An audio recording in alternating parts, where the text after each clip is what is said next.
우리가 오늘 오후 예배 때는 세상에 대한 성도의 믿음이란 제목을 가지고 함께 말씀을 좀 간단하게 보겠습니다. 우리 세상 살잖아요. 우리가 세상에서 하나님의 자녀들이 어떤 믿음을 가지고 살 것이냐,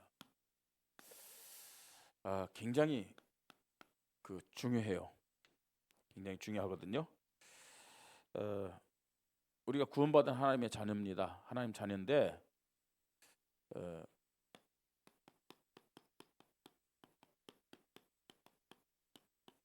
이 세상에서 살아갑니다. 그 하나님의 자녀로 세상에 살아가는 것이 쉽지는 않아요. 어떤 면에서는요. 또 세상을 기준해서 살려고 하면은 어딘가 모르게 뭐랄까요, 죄를 짓는다 그럴까요? 하나님이 기뻐하는 그런 삶을 살지 못하는 그런 모습으로 우리가 생각하며 살 수 있습니다. 그런데 하나님의 자녀들에게 이 세상 또한 굉장히 중요한 것임을 알아야 됩니다. 왜 그러냐? 세상을 누가 만드셨어요? 세상을 하나님이 만드셨어요. 그리고 궁극적으로 세상을 다스리는 분이 누구예요? 하나님이잖아요, 그죠? 하나님이기 때문에 우리가 이 세상을 굉장히 중요하게 생각하면서 살아가야 됩니다.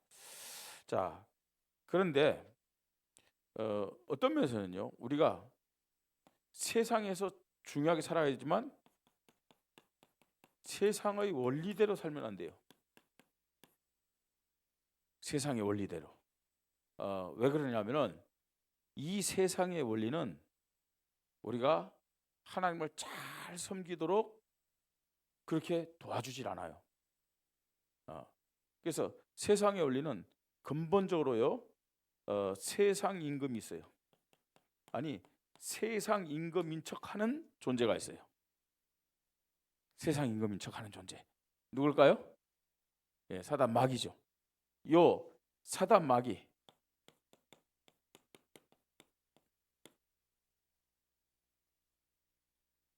이런 사단 마귀가 세상 임금인 척하면서 어떻게 하냐? 어쨌든요, 하나님 잘 믿지 못하도록. 또 실제로 우리 개개인에게 적용한다면은 행복하지 못하고 결국은 불행하도록 그렇게 우리를 속입니다. 그러니까 여러분, 설탕이 처음 먹을 때는 어때요? 굉장히 달고 맛있잖아요, 그죠? 그죠? 매일마다 설탕을 많이 부어가지고 한 5컵만 매일 먹어보세요. 어떻게 될까요? 일단은 한 달 지나서 어디에 문제가 올까요? 치아에 문제가 오고, 그죠? 그 다음에 어리지만 당뇨병 생겨요. 지금 사단이요, 세상 임금으로서 그렇게 인간을 실패시키는 거예요. 좋은 거 주는 거면서도, 그죠? 아주 행복하게 하는 것처럼 하면서도 결국은 인간을 어디로 인도해요? 멸망길로, 실패하는 길로 그렇게 인도합니다. 자, 그러면 우리는요, 어떻게 살아가야 되냐? 세상을 중요하게 생각하지만 세상 원리대로 살지 않고 어떻게 살아가야 되겠어요? 하나님의 말씀을 기준해서, 하나님의 말씀을 중심에서 살아가야 됩니다.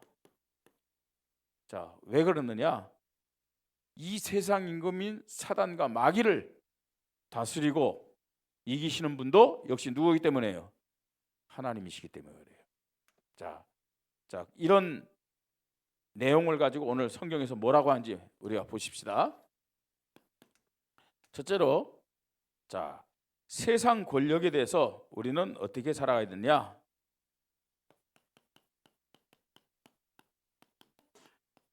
세상 권력. 자, 어떤 게 세상 권력일까요? 자, 세계적으로 세계 평화를 위해서 만든 기구가 있죠. 그게 뭐예요? 유엔이죠. 그죠? 유엔도 있고. 자, 우리나라 이제 우리나라 좁힙시다. 우리나라 대통령은 누구예요? 이재명 대통령이에요.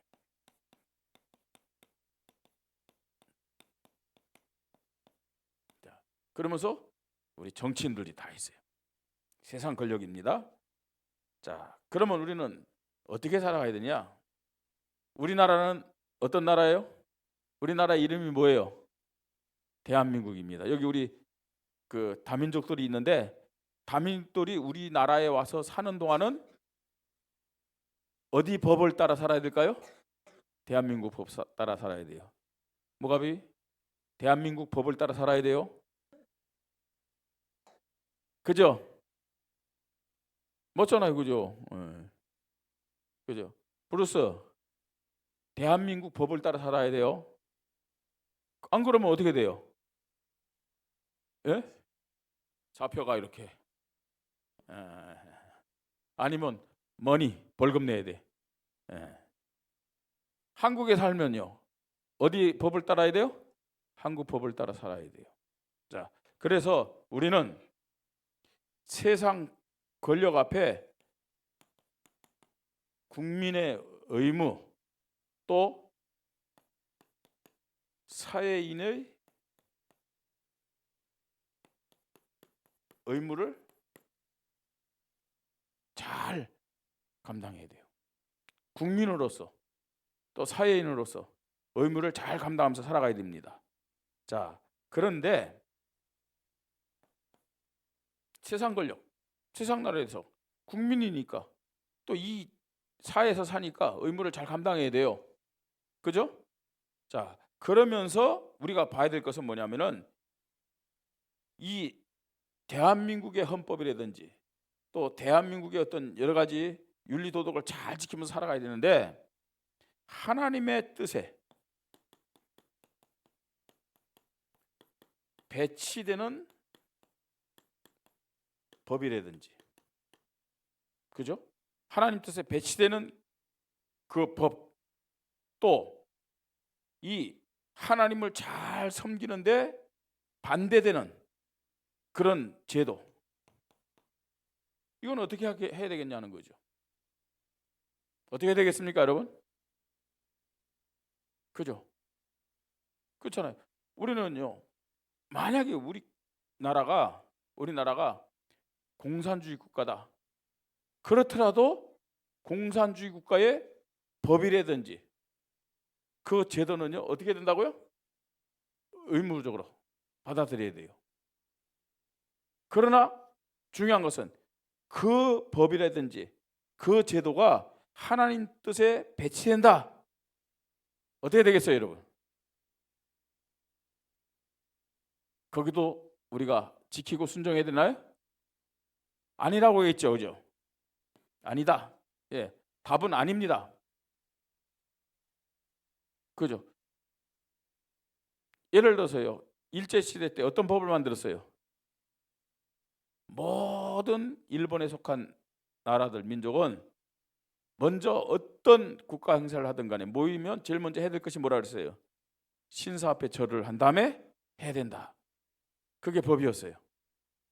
자, 그러면요, 우리는 일본 사람 아니야, 그걸 떠나가지고 하나님이 허락하셨기 때문에 어떤 면에서는 크게 보면요 일본의 식민지가 됐는데, 그렇다면 국민과 사회인의 의무로서 그거 해야 될 거 아니에요. 에? 많은 사람들이 또 그렇게 했어요. 그런데 그게 뭐예요? 하나님 뜻에 배치되는 법이고 제도였어요. 그래서 특히나 예수 믿는 사람들이 했어요, 안 했어요? 그 우상이라고 얘기하면서 절하지 않았죠, 그죠? 그러면서 막 자기 생명을 막 드리고 그랬단 말이에요. 자, 우리는요 하나님 뜻에 배치되는 법과 제도는 순종할 수 없다. 여기에 대한 답을 가지고 있어요. 답을 가지고 있는데 왜? 그러면 왜? 내가 대한민국 국민인데 대한민국 국회에서 정한 법이 아무리 해도 악법이라 할지라도, 아무리 악법이라 할지라도 우리가 국민이니까 지켜야 되는 거 아니냐? 사회인으로서 지켜야 될 의무가 있지 않느냐? 할 수 있잖아요, 그죠? 근데 왜 하나님 뜻에 배치되는 법과 제도는 순종하면 안 되냐? 이유가 뭘까요, 여러분? 이유가 뭘까요? 이게 이해가 같은 원리인지 이해가 될지 모르겠는데 쉽게 여러분 이해시키려고 하는 거예요. 자, 먼저요. 우리나라는 지금 현재로는요 3심제로 돼 있잖아요, 그죠? 지방법원에서 된 다음에 그 다음에 어디로 가요? 그 다음에 어디로 올라가요? 고등법원. 고등법원 다음에 어디로? 대법원 올라가요. 이게 보편적입니다. 우리나라 뭐 법을 개정해서 뭐 4심제 뭐 이런 얘기는 하는데 일단은 그죠? 여러분 세상 권력보다 세상 권력을 주신 이가 누구예요? 하나님이죠. 이재명 대통령도 하나님이 세웠습니다. 그 하나님이 허락하지 않으면 이재명 씨가 대통령이 될 수 없었겠죠. 그죠? 하나님 주권 앞에 인정을 해야 됩니다. 자, 근데 그 이재명 씨를 대통령으로 세우신 분이 하나님이란 말이에요. 그러면 하나님의 권세가 커요? 이재명 대통령의 권세가 커요? 하나님의 권세가 더 크잖아요. 하나님이 허락하셨기 때문에 이재명 대통령도 세워졌고 또 이 나라의 국회도 세워진 거예요. 그러면 우리는요 대한민국 국민으로서 이 대한민국에 살면서 헌법과 제도에 순종해야 되겠지만 이재명 대통령보다 대한민국보다 더 큰 하나님의 뜻에 순종하는 것이 더 뭐가 되는 거예요? 우선이고 중요하다는 얘기예요. 그러니까 예수 믿는 자들, 하나님을 믿는 자들은 진짜로 뭐냐? 하나님 뜻에 배치되는 법과 제도에 대해서는 어떻게 할 수밖에 없다고요? 순종하면 안 된다는 얘기. 그래서 뭐라고 오늘 성경이 말씀합니까? 예? 뭐라 말씀합니까? 15절에 너는 이것을 말하고 권면하여 모든 권위로 책망하며 누구에게든지 업신여김을 받지 말라 이렇게 말씀하고 있어요. 누구에게든지 업신여김을 받지 말라는 말은 무슨 말이에요? 하나님의 말씀대로 행해서 하나님의 영광을 가리우지 말라 그런 말씀이기도 합니다. 자, 세상 권력에 대해서 우리가 어떻게 인도받아야 될지 지금 말씀했습니다. 자, 두 번째로요. 우리 주위에는 예수 믿지 않는 불신 이웃들이 많아요. 그죠? 예수 믿지 않는 그런 불신자들이 참 많습니다. 자, 이 사람들은 어떤 사람들이냐? 세상에 속한 사람들이에요. 세상 사람들이죠. 이들에 대해서 하나님을 믿는 하나님의 자녀들 어떤 믿음을 가지고 살아가야 될 것이냐는 거죠. 자, 여기 보니까 모욕하지 말라 그랬어요. 그죠? 모욕하지 말라. 그러면서 쌍스러운 말을 하지 말라, 욕하지 말라는 얘기죠.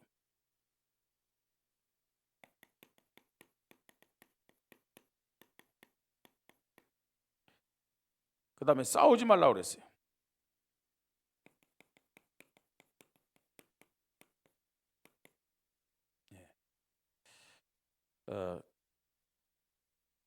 너는 그들로 하여금 통치자들과 권세 잡은 자들에게 복종하며 순종하며 모든 선한 일을 행할 준비하며 아무도 비방하지 말며 다투지 말며 간영하며 범사에 온유함으로 모든 사람에게 나타날 것을 기억하게 하라. 그렇게 말씀하고 있거든요.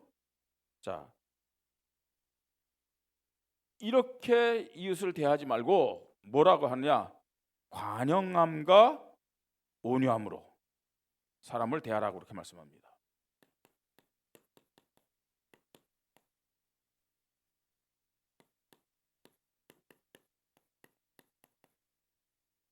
다시 말해서요. 사실은 이 성품은 모욕하는 말, 쌍스러운 말, 싸우는 이 성품은 사단으로부터 오는 성품이에요. 사단으로. 반대로 관용과 온유함은 누구로부터요? 하나님 예수님으로부터 오는 성품이에요. 그러니까 우리가요, 우리 속에 이런 거 있잖아요. 사람과 이렇게 막 대화하고 막 화났을 때 감정적으로 모욕하기도 하고 쌍스러운 말을 하기도 하고 다투기도 하고 막 그러잖아요. 그죠? 자, 그런데 이것이 뭔지를 알아야 되면 사단으로부터는 생각이라는 사실을 알아야 돼요. 사단이 우리에게 이렇게 살도록 만드는 거예요.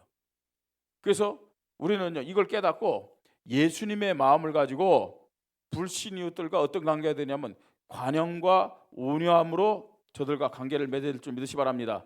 예수님의 마음을 어떻게 하라는 거예요? 나타내라. 예수님의 마음을 나타내라. 자, 왜 그러느냐?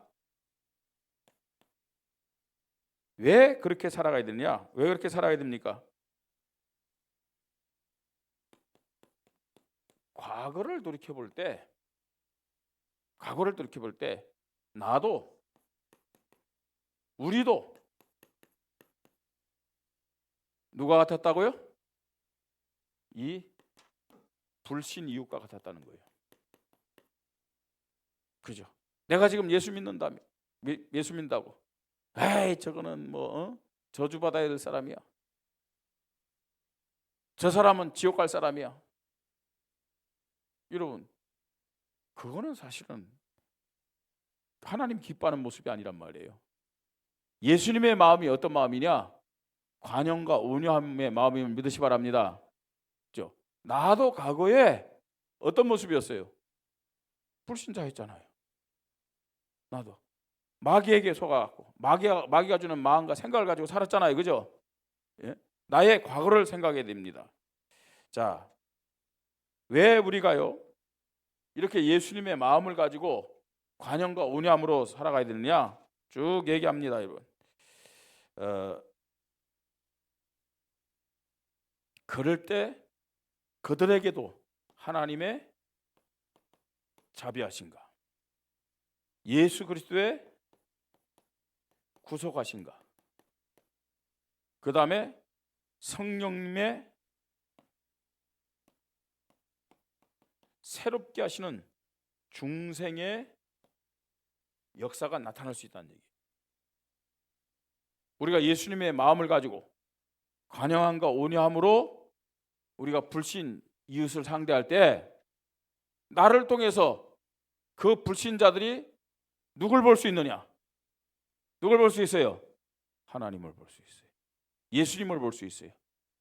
자, 그런 마음이 생길 때 하나님의 자비하심과 예수 그리스도의 구속하심, 성령님의 중생의 역사가 우리 이웃들에게도 임하는 시간표가 될 줄 믿습니다. 그래서 내 주위에 있는 이웃들, 나를 통해서 예수님을 보게 해야 될 줄 믿으시 바랍니다. 그죠? 내가 정말로 예수님의 마음인 관용과 온유함을 대할 때 저들의 마음문이 열려서 한 영혼이라도 하나님의 자녀가 되는 그 축복이 임할 수 있다는 얘기입니다. 자, 세상 권력과 불신 이웃 어떻게 우리가 상대해야 되냐? 그 다음에 또 중요한 말씀이 나옵니다. 9절부터 이제 11절까지 우리 9절부터 11절까지 한번 읽을까요? 자, 같이 읽습니다. 그러나 어리석은 변론과 족보의 이야기와 분쟁과 율법에 대한 다툼 피하라. 이것은 무익한 것이요 헛된 것이니라. 이단에 속한 사람은 한두 번 훈계한 후에 멀리하라.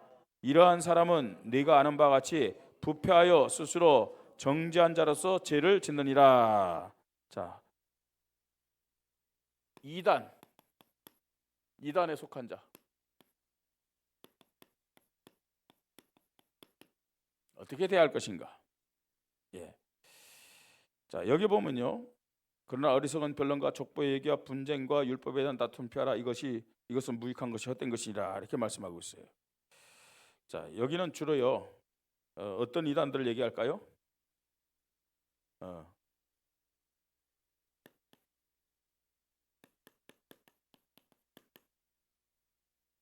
성경이 있어요.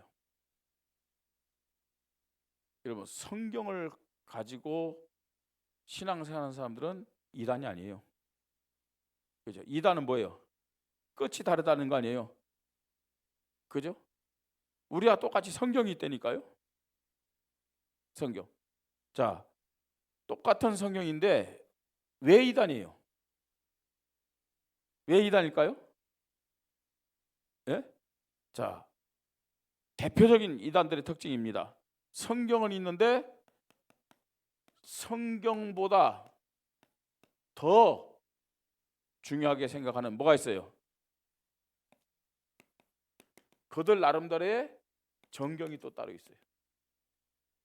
이단의 특징입니다. 성경보다 더 중요하게 생각하는 것도 있다니까요. 안식일교도 마찬가지고, 통일교도 마찬가지고, 여호와 증인도 마찬가지고요. 예? 몰몬교도 마찬가지고, 그죠? 다요. 이단들의 특징은 성경보다도 더 중요하게 생각한 것들이 있어요. 네. 그러니까 성경은 뭐예요? 성경은 뭐예요? 참고예요, 참고. 참고서예요. 예. 자, 이단의 특징입니다. 또 보세요. 이단의 특징. 예수 그리스도보다도 더 강조하는 인물이 있어요. 예수 그리스도보다 더 강조하는 인물이 있어요. 여러분, 어떤 면에서는 지금요, 저 중동에서 막 전쟁하는 이슬람 국가도 다른 종교라고 생각하면 안 돼요. 유대교나 모슬렘이나 똑같다니까요. 예. 그 모슬렘은요, 예수를 그리스도 인정하지 않잖아요. 예수는 훌륭한 선지자예요. 근데 그 예수보다 더 훌륭한 선지자가 누구냐? 마지막 선지자가 누구냐? 누구예요? 마호메트. 마호메트. 예수보다 더 마호메트를 강조한다니까요. 그죠? 통일교는 예수보다 더 강조하는 인물이 누구예요? 누구예요? 문선명이죠. 지금 한학자. 신천지, 예수보다 더 강조되는 인물 누구예요? 이만희입니다. 안식교도 마찬가지예요. 화이트. 예? 자, 몰몬교도 마찬가지. 다 특징들이 예수보다 완전한 자가 아니란 얘기예요. 예? 자, 이런 부분들 우리가 봐야 돼요. 아직까지요, 우리 교인 중에서도 답을 못 내린 분들이 있어요. 다락방. 행위가 문제가 아니라니까요. 아니, 행위 같으면 다 똑같죠, 사실은요. 안 그래요? 행위 같으면 다 똑같아요. 근데 분명한 사실은요, 틀려요. 교리적으로. 우리가 그거 직접 체험했잖아요. 성경 언제 읽었습니까, 여러분?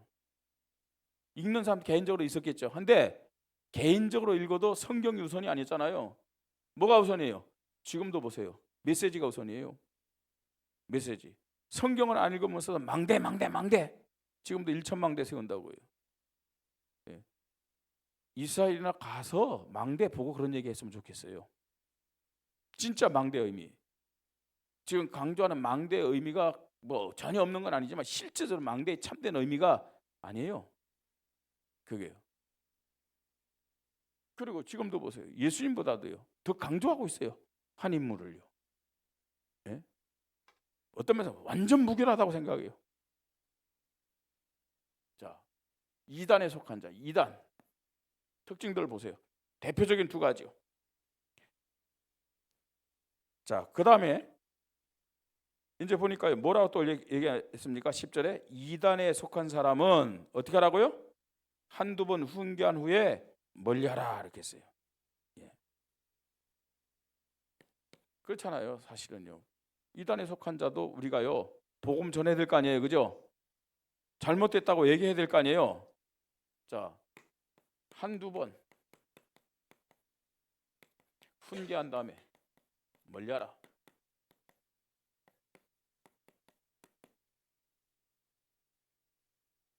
저는 우리 자녀들을 위해서 기도하고 있어요. 우리 자녀를 위해서요.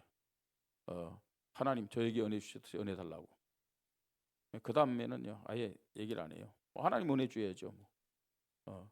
본인이 깨달아야죠. 분명하게 저는 얘기했어요. 이단이다. 행위 때문에 그랬다면 굳이 회개하면 되는데. 근데 왜 회개를 안 할까요? 절대 회개 안 하는 거 있죠. 예. 자, 이거는요, 지금 바울이 여기서 한 얘기가 아니라 예수님도 말씀하셨어요. 마태복음 18장 15절로 17절.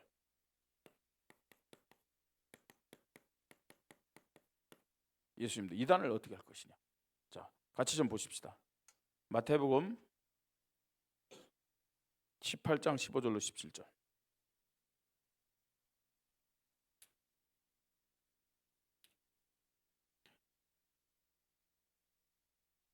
자, 같이 읽겠습니다.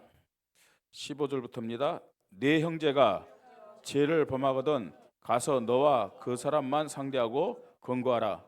만일 들으면 네가 네 형제를 얻은 것이요, 만일 듣지 않거든 한두 사람을 데리고 가서 두세 증인의 입으로 말마다 확증하게 하라. 만일 그들의 말도 듣지 않거든 교회의 말하고 교회의 말도 듣지 않거든 이방인과 세리와 같이 여기라. 그죠? 그러니까 여기 이게 그 죄인들 또 혹은 이단을 어떻게 상대할 것이냐, 똑같은 원리의 말씀이에요. 가서 권하고 안 되면 두세 증인 데리고 가서 얘기하고, 그래도 말 안 들으면 교회에 말해가지고 뭐 하라는 얘기예요? 치리하라, 정죄하라, 그런 말입니다. 자, 여러분 우리가 기도를 해야 되는데 그 말씀 앞에서 기도하면서 딱 선을 그어야 돼요. 뭔가 일가 친척처럼 아니에요. 정말 안타까운 마음으로요. 기도를 하는데 선을 그어야 돼요. 자, 그러면서요 또 뭐라고 말씀합니까? 이단들은 스스로 정죄하는 죄를 짓는다 그랬어요. 스스로 정죄하는 죄. 하나님의 말씀과 진리가 아닌 사람과 사상과 메시지를 따라가기 때문에 이건 스스로 정죄하는 죄를 짓는 거예요. 그러니까 이단을 어떻게 대할 것인가? 지금 주로 지금 이 바울은 디도에게 유대 교회에서 나온 이단들이요, 제도와 족보와 율법 이거 가지고요 결국 행위를 강조하는 거 있잖아요. 믿음을 강조하지 않고. 그런 이단에 대해서 하나님의 자녀들이 어떤 믿음을 가지고 상대할 것이냐 이렇게 말씀하고 있습니다. 자, 결론입니다. 우리는 이 땅에서 하나님의 자녀로 살아가고 있습니다. 자, 하나님의 자녀지만 이 땅에서는 교회도 그렇고 저와 여러분도 그렇고 불완전하잖아요. 완전하십니까? 불완전하잖아요. 그죠? 자, 그래서 우리는요 불완전한 세상과 불신자를 보면서 판단과 정죄할 자격이 없어요. 사실은요. 그렇잖아요. 우리도 불완전한데 구원받았는데. 그래서 우리는 말씀처럼 예수 그리스도 중심, 예수 그리스도의 마음을 갖고 이 세상과 불신 이웃들을 상대하고 위하여 기도해야 될 줄 믿으시 바랍니다. 왜냐? 나도 이전에 저 불신자 똑같은 사람이었잖아요. 맞습니까? 그래서 우리는요 예수 그리스도 중심 예수님의 마음으로 이 세상과 불신자를 어떻게 해요? 위해서 기도하고 품어야 될 줄 믿으시 바랍니다. 자, 또 하나 우리가 중요하게 봐야 되는 것은 그 어떤 것보다도 하나님의 말씀이 모든 것에 우선적인 절대적인 기준이 되어야 됨을 믿으시 바랍니다. 그죠? 우리가요 법대로 살아가야 돼요. 제도에 순종해야 돼요. 국가의 의무 잘 감당해야 될 줄 믿으시 바랍니다. 그런데 세상의 권력자와 나라를 다스리는 분이 누구냐? 누구라고요? 하나님이시니까. 하나님의 말씀이 하나님 자녀된 우리에게는 더 중요하고 우선적인 것임을 믿으시 바랍니다. 자, 그러면서 이단을 처음부터 정죄할 필요는 없어요. 주위에 이단이 있다. 위에서 기도하십시다. 또 잘못된 것 잘못됐다고 권면하십시다. 그러나 뭐 하자고요? 말을 안 들을 때는, 그죠? 뭐 우리가 뭐 설득할 필요가 없어요. 설득되고 되는 게 아니에요. 하나님께 맡기면 되는 거예요. 하나님 앞에 기도하시면 맡기시 바랍니다. 예, 왜냐하면 그들 스스로가 정죄하는 죄를 짓기 때문이다. 그렇게 말씀하고 있습니다. 그래서 여러분 우리가 잘못하다가는요 이단이랑 뭐 이렇게 막 변론할 필요가 없다니까요. 네가 맞다, 내가 맞다 서로 뭐 그걸 가지고 주장할 필요가 없어요. 우리가 말씀 가지고 권면하다가, 그죠? 그 다음에 안 들으면 어떻게 하라고요? 예? 안 들으면 그냥 그 관계를 내려놓고, 그래도 그 영혼들이 불쌍하잖아요, 그죠? 기도하십시다. 그러면 하나님이 역사하시는 것이죠. 그래서 세상에 대해서 우리가 어떤 믿음을 가지고 살아야 하는지 오늘 말씀을 통해서 우리가 함께 봤습니다. 이 믿음 가지고 한 주간도 승리하기를 주님의 이름으로 축복합니다. 기도하십시다. 하나님의 은혜를 감사합니다. 하나님, 오늘 후대주의를 허락하시고 하나님 앞에 예배로 영광 돌리게 하시니 감사합니다. 특별히 우리 후대들이 어릴 때부터 예배의 중요성을 깨닫고 예배의 축복을 누리며 하나님 앞에 영광 돌리게 하시고, 하나님의 말씀을 잘 듣고 마음에 담아서 이 말씀을 가지고 기도하다가 응답받게 하시고 가장 지혜로운 우리 후대들 되도록 성령으로 역사하여 주시옵소서. 우리 교회가, 우리 어른들이 미래를 준비하게 하시되 후대들과 다민족을 가슴에 품고 하나님 이들을 말씀으로 잘 양육하고 훈련시켜서 하나님 앞에 영광 돌리고 하나님 앞에 기쁨이 되는 우리 교회와 모든 성도들 되게 하여 주시옵소서. 주 예수 그리스도의 이름으로 기도드립니다. 아멘.